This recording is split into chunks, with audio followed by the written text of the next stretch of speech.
우리 사모님 모녀가 나와서 특송을 하시겠습니다.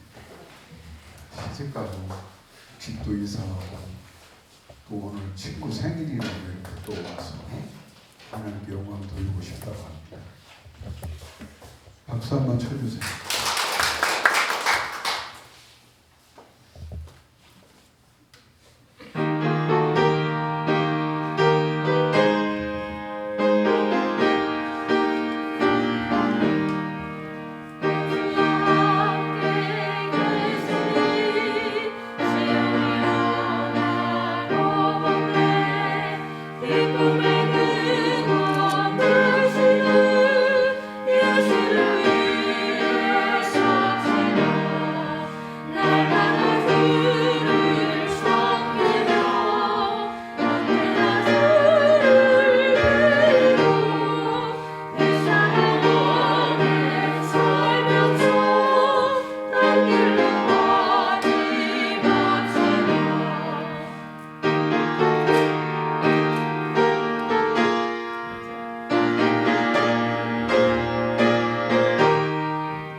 저까지 같이 했으니까 가족 찬양 드리겠습니다.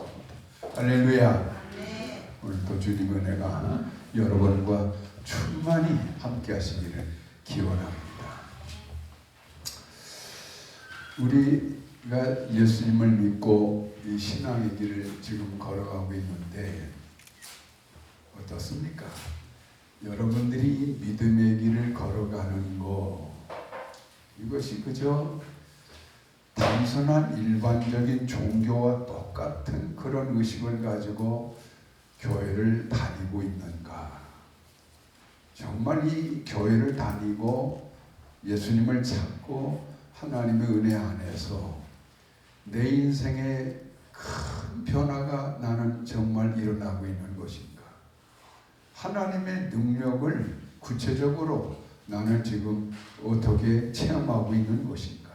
어떻습니까? 여러분의 삶에 변화가 일어났습니까? 일어났으면 아멘 해보시죠. 여러분의 삶 속에 하나님의 능력을 구체적으로 경험하며 살고 있습니까? 그래야 맞습니다. 기독교라고 하는 것은 단순히 종교라고 하는 걸 통해서 위로받는 거, 또 내가 길이 복잡하고 어디 할지 모를 때 상담받아서 어느 길로 갈 것인가 하는 정도의 그런 상담 정도의 것이 아니에요. 기독교는 한마디로 말하면 생명과 관련이 있는 거예요. 죽느냐 사느냐의 문제예요. 내가 예수 믿으면 나는 살게 되는 거예요. 내가 예수 믿으면 내 삶 속에 구체적인 하늘의 생명의 불이 떨어지는 거예요. 그래서 지금까지 경험하지 못했던 신비한 어떤 생명의 능력을 가지고 이 세상을 당당하게 자신 있게 살아가면서 정말 일반적 세상에서는 상상할 수 없는 그런 천국의 은혜를 우리가 누려갈 수가 있는 것이죠. 이것을 우리는 확실히 믿어야 되고 또 그 믿음을 가진 만큼 우리 삶 속에 그런 구체적인 변화와 체험과 능력을 우리는 얻고 살아가야 되는 거예요. 그래서 저는 이 목사는 좀 미안하지만 우리 교인들은 가난한 걸 내가 용납이 안 되는 거예요. 그렇게 사는 게 아니에요. 날마다 질병으로 우환으로 시달리는 거 저는 미안하지만 용납이 안 돼요. 예수 믿는 사람은 그런 걸 벗어나야 되는 거예요. 그래서 강건하게 당당하게 살아야 맞은 거예요. 환경적으로 날마다 시달리고 조들리고 막히고 어림당하는 거 이 목사는 그거 용납을 못해요. 왜? 그건 예수 믿는 길이 아니니까 그런 거예요. 우리가 예수님을 믿게 되면 아무 자격 없는 죄인에 불과한 사람들이 그리스도의 보혈의 은혜를 통해서 깨끗함을 입습니다. 죄사함을 받습니다. 그리고 어느 순간에 성령이 오셔서 내 손을 이끌고 누구 앞으로 나를 데리고 가는가 하면 하나님 앞으로 데리고 갑니다. 그리고 그 하나님의 크신 손길에 내 손을 인계시켜 줍니다. 그래서 어느 날부터인가는 내가 그 전능의 하나님의 손에 이끌림을 받고 살게 되는 거예요. 그렇죠? 이걸 구원이라고 하는 거예요. 그래서 구원이라고 하는 것은 우리가 두 가지로 나눠서 생각할 수가 있는데, 첫째는 구원을 받게 되면 하나님 관계가 회복이 되어져요. 하나님이 내 삶을 책임져 주세요. 내 안에 늘 간섭하고 들어오세요.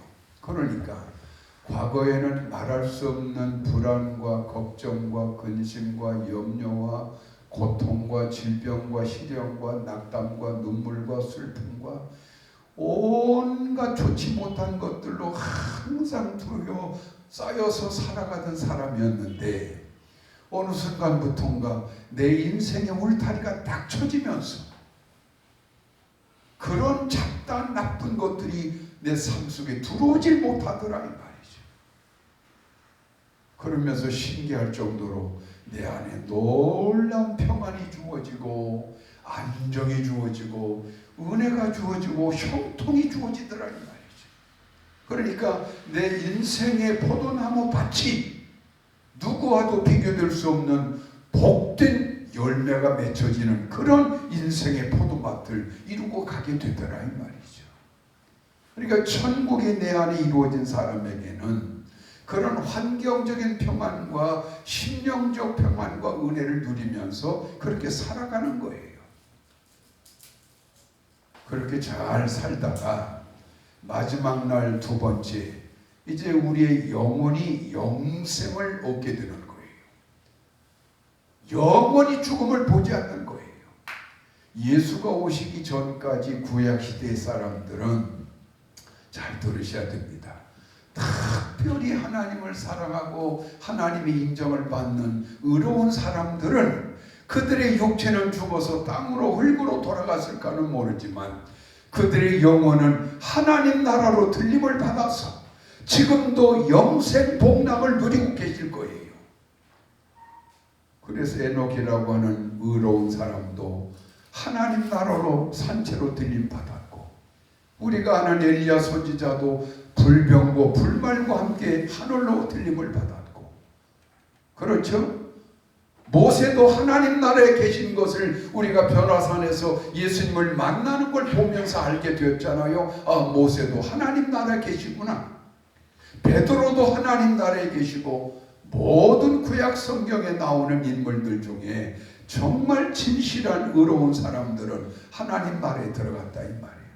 그러나 그렇지 못한 사람들은 영원한 땅속으로 그 영혼도 죽고 육체도 죽고 사라지고 말았다 이 말이죠. 지옥에 들어가 있는가는 잘 모르겠어요. 그러니까 오늘날 우리들은 예수 그리스도를 통하여 이 믿음으로 말미암아 구원을 받았어요. 그래서 구원을 받았기 때문에 우리에게는 천국 문이 열렸어요. 그래서 육신으로 사는 동안에도 천국의 삶을 잘 살다가 내가 언젠가는 불원관에 내 육신이 죽는 날이 되었을 때, 히브리서 9장 27절 말씀처럼 사람이 한 번 죽는 것은 정하신 것이요 그 후에는 반드시 심판이 있으리니. 그래서 그 심판에 따라서 우리 영혼은 예수님이 계시는 하늘나라로 올라가서 주님과 함께 영생 복락을 누리게 된다 이 말이에요. 할렐루야. 이게 구원이라고 하는 거예요. 그러니까 예수를 믿는다라고 하는 것은 생명과 관련이 있고 인생 전체가 여기에 달려있다 이 말이죠. 그러니까 오늘 우리들은 그 은혜를 누리고 살아야 마땅한 거예요. 정말 그 구원의 능력을 마음껏 누리며 살고 있어야 맞다 이 말이죠. 그래서 이런 천국의 은혜를 우리가 누리면서 궁극적으로는 이제 그 하나님께 감사를 드리고 영광을 돌려야 되겠죠. 그래서 오늘날 우리 아버지 하나님은 저와 여러분같이 구원받은 성도들을 통해서 예배를 받으시길 원하고 계시고 영광 받으시길 원하고 계시는 거예요. 요즘 지금 지구가 크게 병을 앓고 있죠. 그래서 여기저기 그야말로 지구가 파괴되고 깨어지고 부서져 가지고 이제는 모든 과학자들도 이 지구의 수명이 얼마 남지 않았다. 인계점이라고 하는 것이 2040년이면 끝난다. 2040년이면 이제 20년밖에 안 남았어요. 그러면 그때 가면요, 아무리 지구가 탄소를 줄이고 청정지구로 만들어도 이미 지구는 멸망의 길로 돌아가 버렸기 때문에 그 멸망을 막을 길이 없는 게 그게 임계점이라고 그럽니다. 그러니까 우리 자식 시대가 문제예요. 우리들은 그런 대로 좀 살다가 죽겠지만 우리의 자녀들, 우리의 손주들은 어떻게 되겠는가? 정말 마음이 아프죠. 염려가 되죠. 그런데 길은 없을 것인가? 저는 목사로서, 과학자가 아닌 목사로서 길이 있다라고 감히 말씀드릴 수가 있어요. 어떤 길이냐?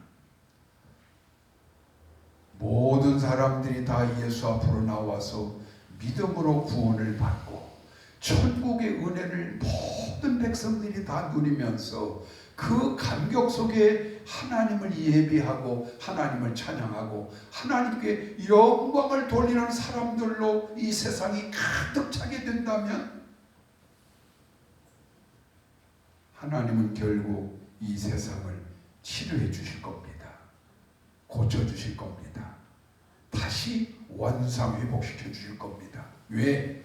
당신을 예배하고 섬길 줄 아는 이 백성들이 많기 때문에, 그 의로운 사람들이 많은 지구를 하나님이 멸망하도록 방치하시겠습니까?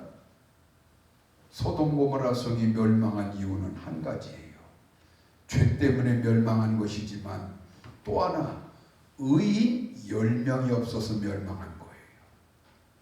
이게 만약에 소돔 고모라 성이 그렇게 성적으로 타락하고 문제가 많은 도시여서 하나님이 심판을 하셨지만 그 땅에 만약에 하나님을 예배하고 하나님을 공경하고 하나님을 사랑하는 의로운 사람들이 10명만 있었어도 하나님은 그 성을 멸망시키지 않고 기다려 주셨을 거예요.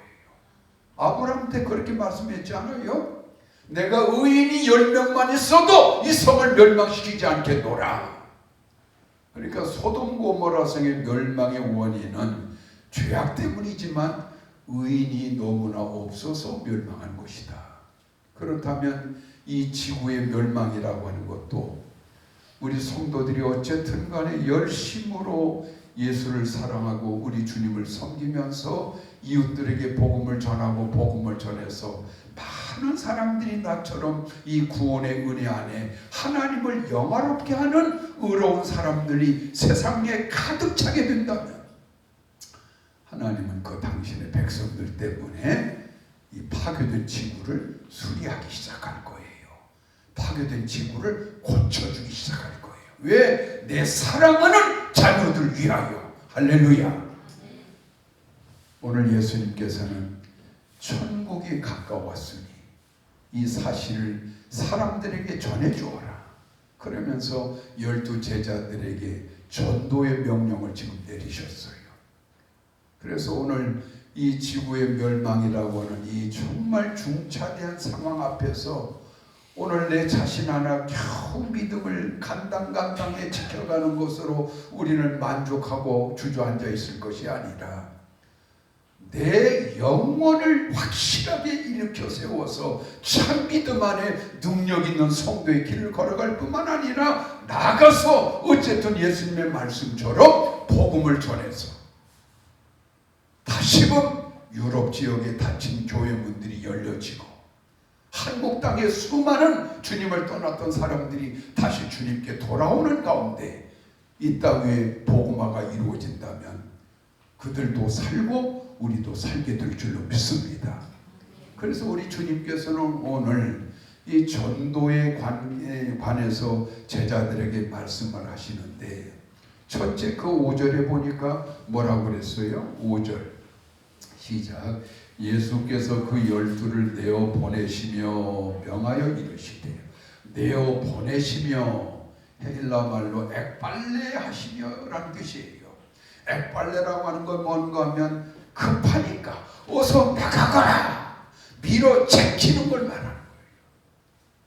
그래서 전도라고 하는 것은 긴급성이라고 하는 걸 꼭 갖고 있어야 돼요.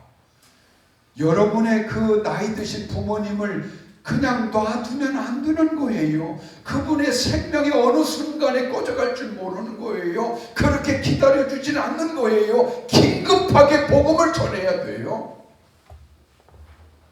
여러분의 그 사랑하는 아들, 딸들이 어느 날 갑자기 무슨 일을 만날지 알 수가 없는 거예요. 어서 복음을 전해서 그 아이들이 하나님의 보호를 받도록 해줘야 되는 거예요. 정말 무슨 일이 생길지 모르는 거예요. 어느 40대 초반의 남집사님이 기독교 TV에 나와서 강조하는 걸 들었어요. 이분이 하는 말이, 제가 20대 청년 시절에 대학은 졸업했지만 직장도 없지, 돈이 없으니까 결혼도 할 수가 없지, 친구들도 떨어져 나가지, 그러니까 너무나 외롭고 힘이 들고 장래에 대한 꿈이 사라지고 그러니까 우울증이 걸리게 되고 나는 과연 어떻게 살아갈 것인가. 눈앞이 깜깜한 거 외에는 보이질 않더라는 거예요. 그래서 내가 할 수 있는 것은 하나뿐이다. 죽자. 극단의 선택을 위해서 지하철을 타고 한강으로 가고 있는데 그때 그 지하철에서 어느 일단의 청년들이 기타를 치고 코드를 치면서 막 찬양을 막 부르더라 이 말이에요. 그러면서 한 여자 청년이 전도지를 가지고 그 지하철 안에 있는 손님들에게 다 이렇게 논아주고 다니더래. 이 청년이 아주 우울하게 머리를 수그리고 있는데 그 여자 청년이 방긋이 웃으면서 꼭 예수님 믿으셔야 돼요 하면서 아주 친절하게 전도지를 나눠주더라 이 말이에요. 그러니까 이 자살을 위해서 가고 있던 이 청년이 전도지를 우연히 쭉 봤더니 큰 글자가 눈에 탁 들어오더라는 거예요. 수고하고 무거운 짐진 자들아 다 내게로 오라. 내가 너를 편히 쉬게 하리라. 마태복음 11장 28절 말씀이 눈에 확 들어오더라는 거예요. 그러니까 말씀이 들어온 순간에 갑자기 눈에서 달기둥 같은 눈물이 그냥 펑펑펑 쏟아지더라는 거예요. 아, 그렇구나. 나도 한번 예수를 믿어봐야 되겠구나. 예수님께 가면 이 지긋지긋한 무거운 인생짐이 벗어날 수 있다는 말인가. 갑자기 막 눈물이 쏟아지면서 그래서 그 여자 청년에게 막 달려갔대요. 가서 나 좀 도와달라고. 나 이러이러한 상황에서 지금 이렇게 하려고 가고 있는 판인데 이 전도지를 보고 제 마음이 너무나 지금 감동이 오고 있으니까 나를 좀 어떻게 인도해 달라고. 그래가지고 그 청년들이 이 청년을 교회로 이끌어 준 거예요. 예수를 믿게 된 것이죠. 예수 믿었으면 그 다음 뻔한 거 아니겠어요?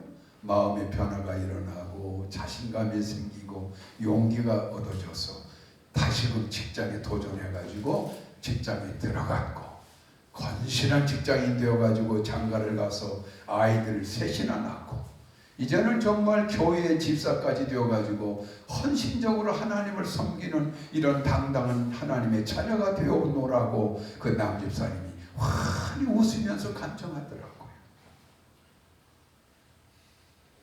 여러분, 시간이 그렇게 많은 게 아니에요. 그렇게 놔두고 볼 상황이 아니에요.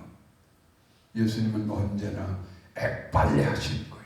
어서 가서 복음을 전해라. 그냥 기다려주는 것이 아니다. 언제 무슨 일이 일어날 줄 모르는 것이다. 빨리 가서 복음을 전하라. 전도의 긴급성을 우리는 알고 가야 할 줄로 믿습니다. 그 다음에 오늘 또 본문에서 이 제자들에게 뭐라고 말씀하시는가 하면 5절을 볼까요? 5절 시작. 예수께서 이 12를 내보내시며 명하여 이르시되 이방인의 길로도 가지 말고 사마리아인의 고을에도 들어가지 말고 오히려 이스라엘 집의 잃어버린 양에게로 가라. 무슨 말씀인가 하면 먼저 너에게 가까운 사람부터 복음을 전해라 이 말이에요. 네 가족을 방치해놓고 네가 사랑하는 네 형제를 방치해놓고 어디 먼 데 가서 누구에게 전도하겠다는 것이냐. 먼저 네 부모를 집중적으로 전도해라. 정말 간절함으로 전도해라. 네 자식들을 어쨌든 전도해라. 그래서 네 가까운 가족이나 이웃부터 복음을 전해서 그들의 영혼을 먼저 구원해내야 된다는 거예요. 그 다음에 점점점 그 발길을 넓혀서 우리의 이웃이나 모르는 사람들에게까지도 복음을 전하라는 것이죠. 그러면서 예수님이 또 말씀하십니다. 8절 시작. 병든 자를 고치며 죽은 자를 살리며 나병 환자를 깨끗하게 하며 귀신을 쫓아내되 너희가 거저 받았으니 거저 주어라. 대개 전도하라고 하면 사람들이 다 뭐라고 생각하고 하는가 하면 아이고 나는 전도해본 적도 없고 나는 자격도 없고 나 같은 게 어떻게 전도를 해요? 나도 지금 부족해 죽겠는데 전부 한결같이 그 생각을 해요. 그런데 예수님은 그렇게 말하지 못하게 합니다. 가거라. 가서 전도하다 보면 이미 너희에게 전도하기 위해서 필요한 은사와 능력을 다 주셨다. 너는 부족하고 무능한 자 같지만 네가 실질적으로 전도하다 보면 그 사람이 네 말 한마디에 감동을 받게 돼 있고 기다렸던 듯이 따라올 수도 있는 것이고 때로는 하나님의 성령의 역사가 너와 함께 할 수도 있는 것이니까 무조건 빚고 나가서 전도를 시작하라 이 말이죠. 제가 정말 결정적으로 전도를 시작한 것이 24살 때부터였어요. 근데 저는 성경도 잘 모를 때이고 무슨 성령의 은혜라고 하는 것도 없었고 아무것도 없어. 그냥 단지 그 불쌍한 청년들 내 주변 또래들이 너무나 안쓰러우니까 왜 내가 은혜 받고 변화가 되니까요. 세상 사람이 다 불쌍한 거예요. 그러니까 만나는 사람마다에게 복음을 전하기 시작하는데 놀라운 일이 벌어지죠. 저는 원래 말할 줄도 모르고 남 앞에서 조리 있게 이렇게 말을 잘 못하는 사람이에요. 남 앞에만 서면 얼굴부터 빨개지는 굉장히 소심한 그런 기질도 갖고 있었어요. 그런데 이상하게도 그 사람들에게 담대하게 예수님을 전하다 보니까 하나님이 저에게 지혜를 주시고 능력을 주셔가지고 말이 줄줄줄줄 나오는 것은 물론이고 내가 한마디만 해도 그 사람이 감동을 받더라 이 말이에요. 그래서 정말이냐고. 그럼 어떻게 하면 되겠냐고. 이래가지고 그 젊은 시절에 아마 제 기억으로 수백 명을 제가 전도했어요. 여러분 믿으실지 못 믿을지 모르겠지만 엄청난 전도 일들을 맺었어요.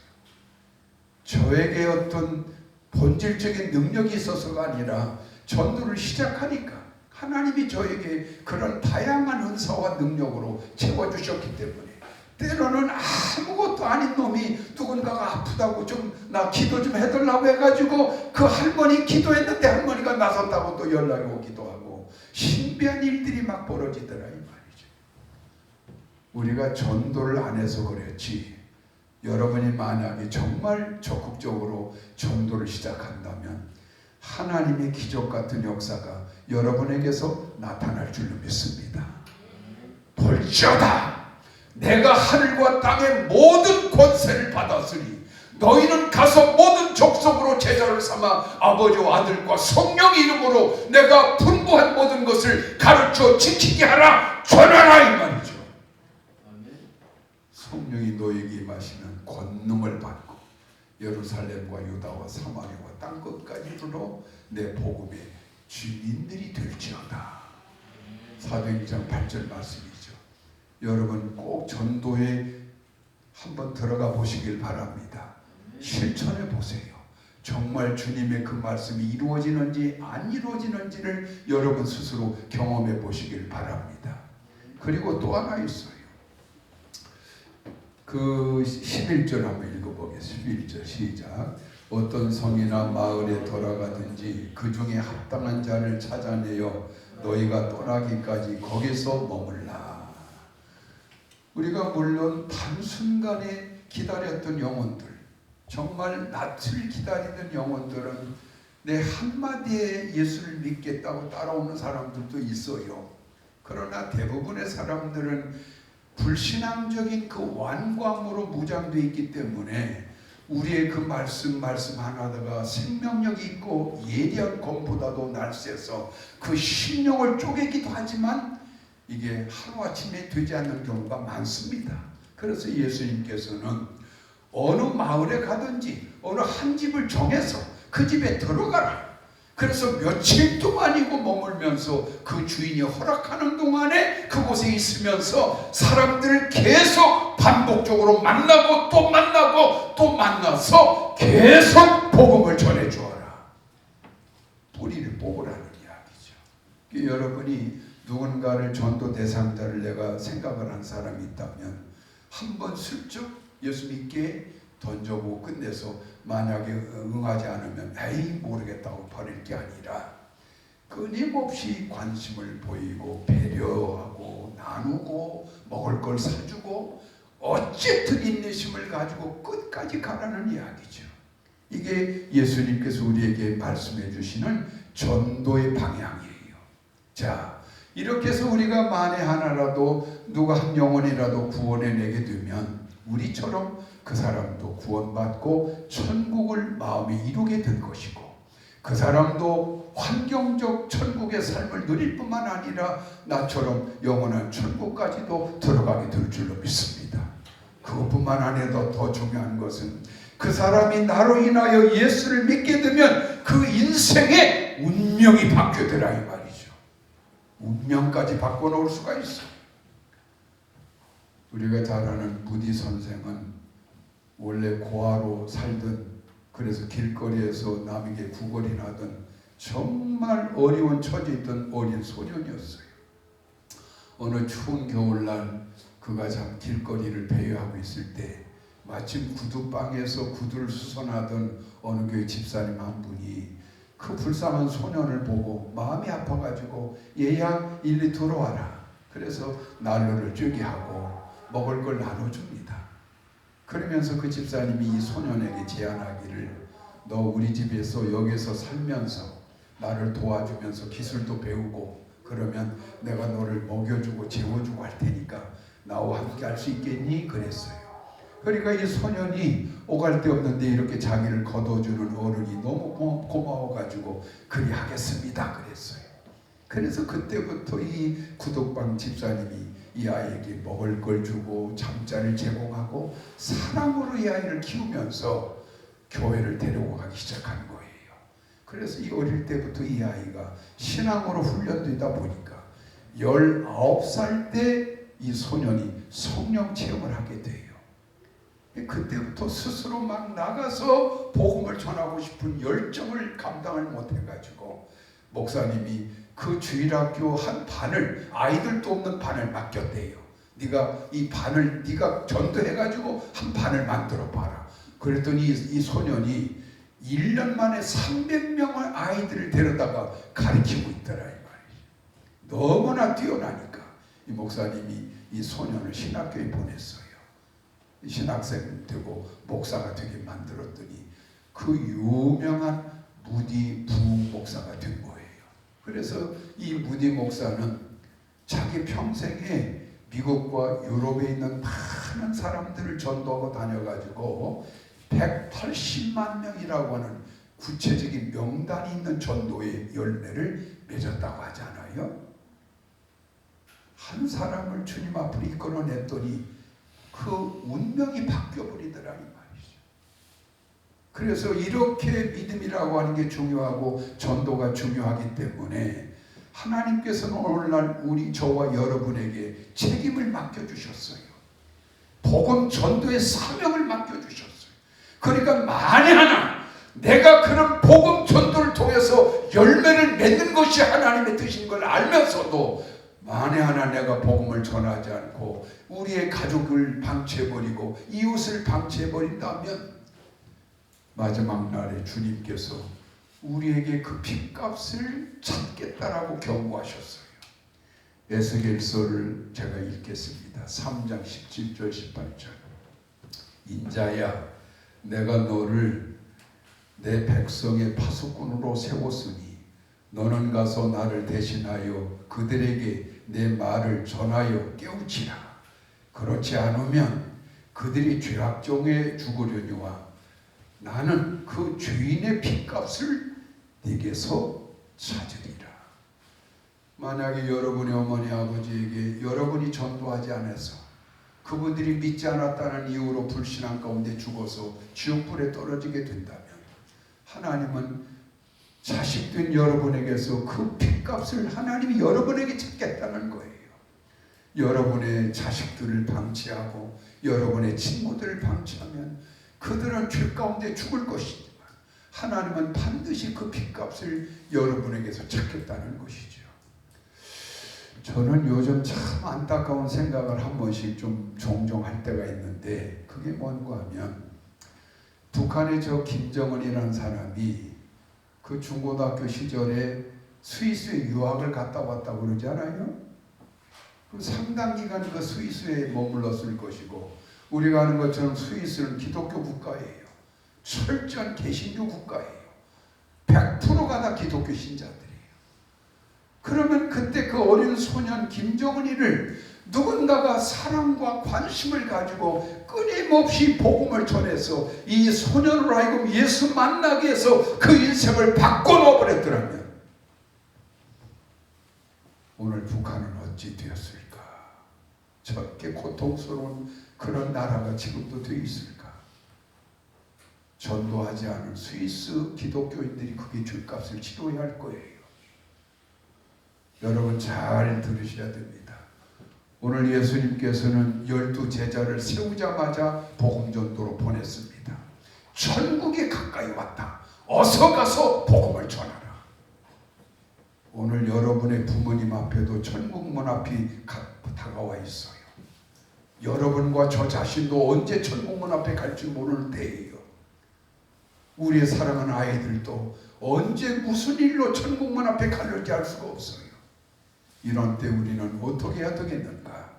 내가 예수님을 만남으로써 이 안정적인 구원의 길로 들어와서 이 복을 누리며 살아가듯이 그들 또한 이 큰 구원의 은혜 안에 살아가도록 여러분 한 분 한 분 가족과 이웃들 모든 이들을 예수 앞으로 이끌어내야 할 줄로 믿습니다. 오늘부터는 꼭 전도해야 되겠다. 방치해서는 안 되겠다. 이런 마음을 가지고 모든 사랑하는 우리 가족들부터 시작해서 복음 전도의 열매를 맺어가시기를 주의 이름으로 기원합니다. 우리 기도하겠습니다. 아버지 감사합니다. 오늘 주님께서 저희에게 명령하신 말씀을 주님 그대로 우리 성도들에게 전해 주었사오니 이제 우리 모든 성도들 마음과 뜻을 다해서 복음 전도의 열매를 맺어가는 귀한 자녀들 되게 하여 주시옵소서. 예수님 이름으로 감사 기도하옵나이다. 아멘.